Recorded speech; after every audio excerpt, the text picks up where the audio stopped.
Everyone likes a story that peeks at the dark side from time to time. That terrifying underbelly of life. If it's the Joker dealing with a world that can't take a joke, or Doctor Doom fighting the inferior mind of Reed Richards, a villain comic can be fun. People also love to read about the bad girls. But Harley Quinn can't star in every comic. I know, blasphemy. But what are some other female villains who should get their own books? I know you're asking. I'm Jessica Nova. I will be reading to you a top 10 list from the creator of Geek Girls Review. This is not my list. I have my own thoughts, but I'll try to keep them mostly to myself. And maybe if you're good, I'll make you a list in the future. But for now, sit down, enjoy this scripted top 10, and leave your comments below. Make sure you like and subscribe. You can follow me, Jessica Nova, at The Jessica Nova on Instagram, or find more of me at mygeekglory.com. Number 10, Lady Shiva. Lady Shiva has a great history. She trained Batman. She helped when he got beat up by Gotham's Reckoning. She was in the League of Assassins and Cassandra Cain's mom. She's also a woman who beats people to death with her bare hands just to stay in practice. She is the character that could introduce us to the martial arts world of DC. That could include Bronze Tiger, Richard Dragon, and others. These could be world-spanning adventures, kind of like a female Deathstroke.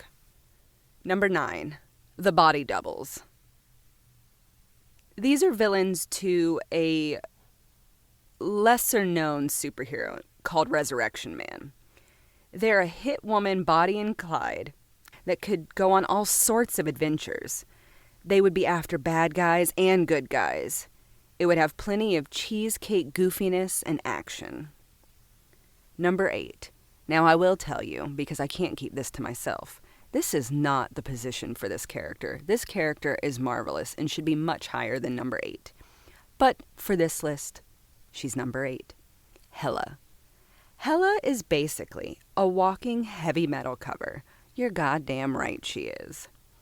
You can go through the early days of her working with Odin fighting giant beasts, or modern times with her evil schemes, or fighting the other gods for power. It should be high-octane stories that small mortals can't contend with. This one, I also disagree with her placement, but she's my favorite one on the list. Number 7, Enchantress. Marvel Comics version. What does she do when she gives up on Thor? I'm going to tell you a whole hell of a lot. This could be fun. It could be a fun magic series that goes around exploring Norse mythology.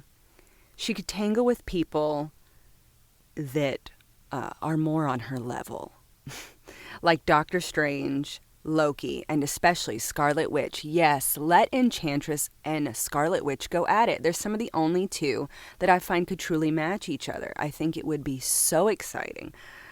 Throw all that together and I would be so happy.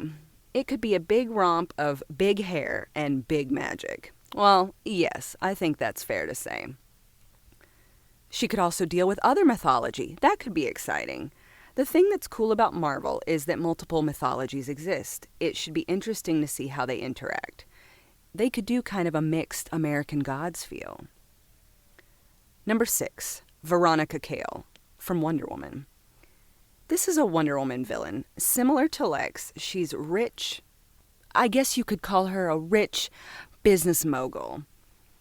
She thinks Wonder Woman doesn't deserve what she's got because Wonder Woman was born like that and didn't earn it. Wow, talk about projecting. This could be in the vein of Netflix's I Care a Lot or Showtime's Billions with superpowers. I haven't really watched those two shows, so I might be not really saying their titles right, but it sounds like this character could be a lot of fun. And she's just kind of very shitty. So there's always we love to hate the rich. Let's be real. We love to hate the rich, that are bratty and self-serving, and I would love to see Wonder Woman beat this chick's ass. Number 5, Captain Phasma from Star Wars. Now, this one doesn't quite fit in, and I disagree because I think Phasma has a lot of, there's a lot of other stuff besides the movies that deal with Phasma.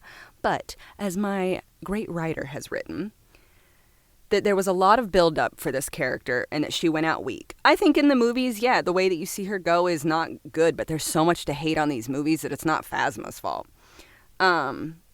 Yeah, but you know who else in Star Wars went out poorly? Went out like a kind of a little, with a little whimper? Boba Fett. And everybody fucking loves Boba Fett. And guess what? Boba Fett's back and way more badass than ever, so let's do that with Phasma. I think a Captain Phasma Rise to Power would be a good story, especially in a comic book. Number 4, Talia al Ghul. This isn't the first Batman villain on the list, and it won't be the last. There's a lot of stories you could tell about her.